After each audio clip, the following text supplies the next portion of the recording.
Good afternoon. My name is Randy Knapp. I'm here to talk about unethical workplace conduct in today's organizations, businesses, and career places. The reason I'm doing this is that there was a recent survey performed by KPMG LLP, and that was done in the United States, and they found that unethical workplace conduct and behaviors were soaring. As a result of their survey, they found out about 76% of American workers indicate that they have experienced or heard or just were impacted in some way in an American workplace by unethical workplace conduct and behaviors. Again, my name is Randy Knapp. I'm going to discuss what unethical workplace behavior and conduct is, give some examples of unethical conduct in the workplace. We'll talk about the impacts and effects that does have on organizations doing business in the United States. And we can then talk about how businesses can go about trying to get this problem under control and systems they can develop to prevent and deter unethical workplace. So, let's start by defining what unethical conduct is. Unethical workplace conduct is any conduct that's detrimental to people, employees, employers, or anyone in a workplace. The main causes are theft. Theft can be employees stealing from the organization. It could be management stealing money. Both of these have just as much impact on a business as the other. So if someone in upper management is stealing from the company, the impact, of course, is detrimental to the company. It affects its bottom line. Additionally, employees who steal things as mundane as pens, pencils, we'll go over what else is commonly stolen these days in a workplace. But that theft also affects the employer's bottom line, because they have to replace this, which costs money. Another definition of unethical conduct is inappropriate treatment. Some examples are sexual harassment and intimidation. This is basically any treatment, usually done by management to employees, that deter people from working or causes stress or causes them not to work in the manner that they are meant to work, and can have negative effects on employment, which again would have impact on the company itself. And lastly, unethical conduct is having some sort of unsafe working environment. And we'll cover more in detail and give some better examples of what that might be.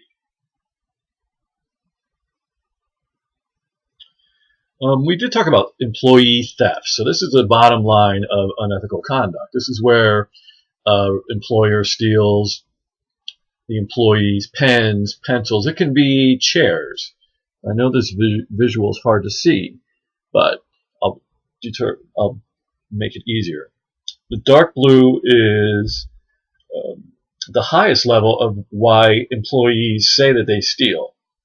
And that's because they say they have low salary. So in essence, they're not making enough money, so they feel entitled to take something from the employer.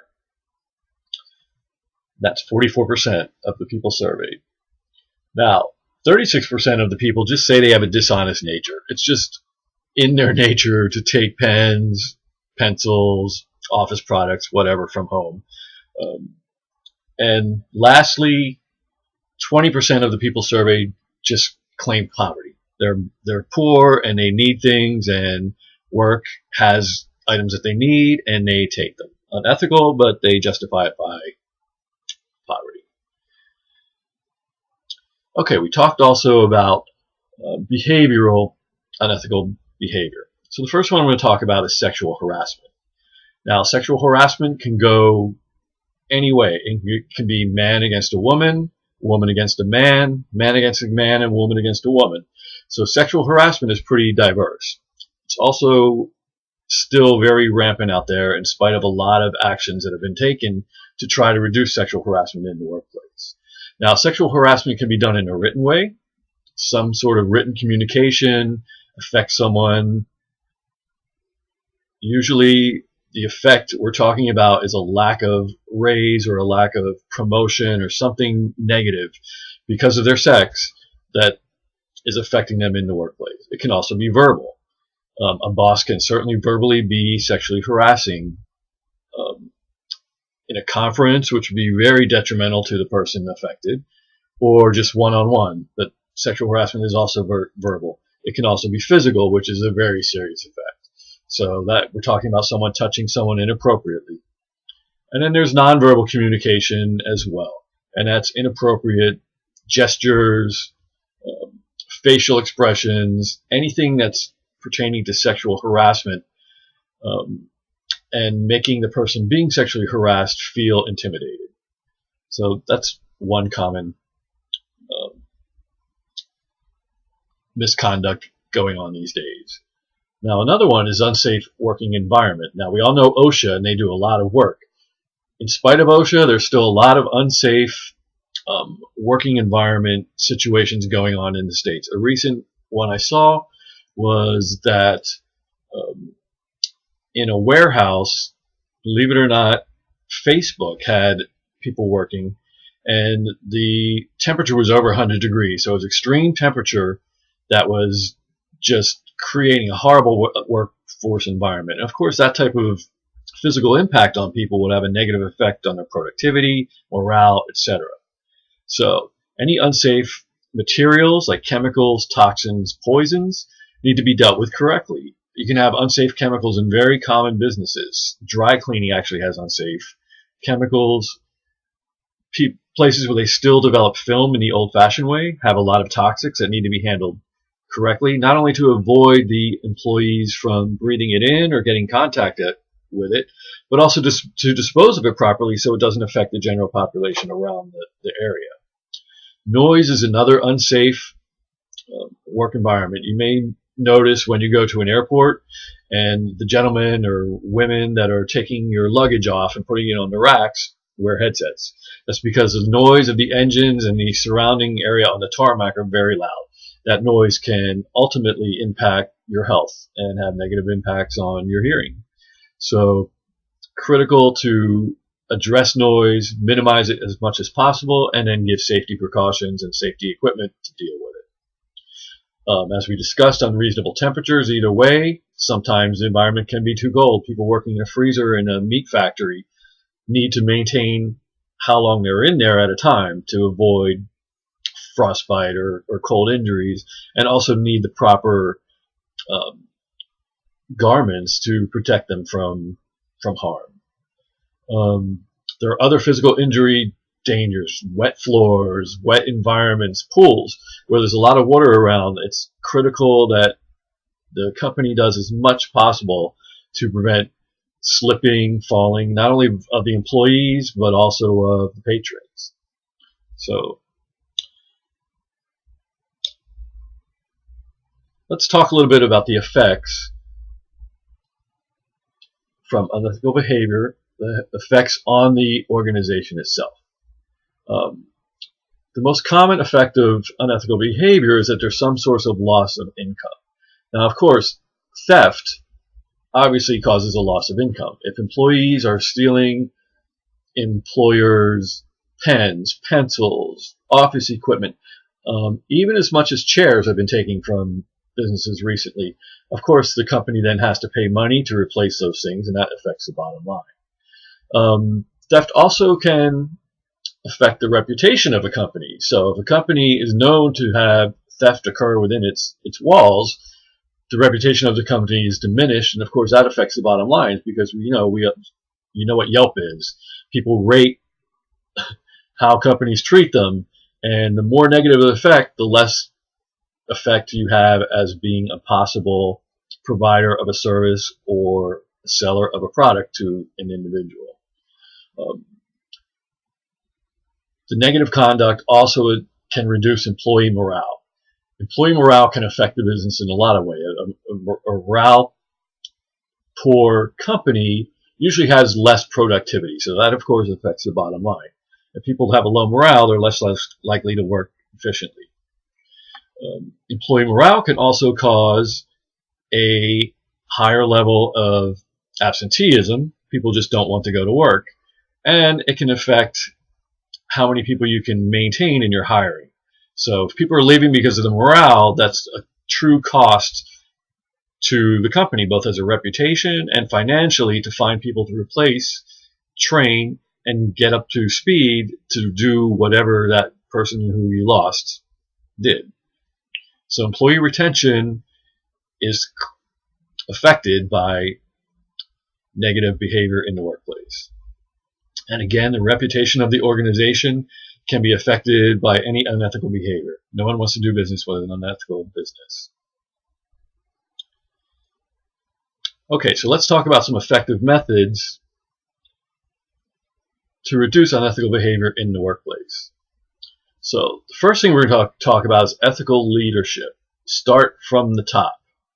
So if there's unethical behavior being done by the top management is stealing or harassing or creating an unsafe working environment, of course that's going to have a negative impact all the way down to employees. So the most critical thing about keeping ethical behavior stable in an organization is to start from the top down, so that you have an example of what proper behavior should be for people lower down the chain to mimic. And that's a most effective way. There's also theft prevention is a great way to help eliminate some of this unethical theft behavior. Now, some easy ways to do it is to lock up equipment that is normally stolen at night, install security cameras, even install extra security if need be, in order to keep employees intact and discourage that unethical behavior that's costing the company money. It's also critical to identify and address causes. If there's a reason why this unethical behavior is going on, it's critical for the company to know, address the cause, and that would bring down the incidence of the unethical behavior. So an example, we saw in the chart where people were saying they were underpaid and therefore they felt justified in stealing from the company, perhaps it's time to look at salary or bonuses or compensation in some regard. Also, it's critical for companies to clearly define consequences of unethical behavior. So in doing this, you need to define what the unethical behavior is, which would be stealing, sexual harassment, unsafe working environments, any type of intimidation within the workplace. That needs to be defined. People need to read it, hopefully by something you have written and that they have signed and clearly understand, and to clearly define consequences, which can be punitive damages that the company can do to people who act unethically. And a good scale of consequences is great. So for an example, a first offense should be treated in a certain way, a second offense much more seriously, and a third offense, just depending on what the offense is, up to termination. So the last thing I want to talk about is a great way to stop unethical behavior as an employer or as an organization for your employees is to praise good ethics publicly. So rewards to people that do proper conduct and do not do unethical behaviors is fantastic. So employees of the month, bonuses, recognition, fantastic ways that organizations can prevent employees from conducting unethical behavior. So, in summary, we've talked about what unethical behavior is, what levels it is, some examples of what the unethical behaviors are, and their consequences on businesses. In addition, we discussed what businesses should do to deter and slow down and hopefully eliminate this unethical behavior, because unethical behavior, as we have shown, causes detrimental effects to the company. Most of them cost money, reputation, and that can be a difference between a company who survives and a company who does not. I hope you enjoyed the presentation. I enjoyed being here today, and I thank you for listening. My name again is Randy Knepp. Have a great day.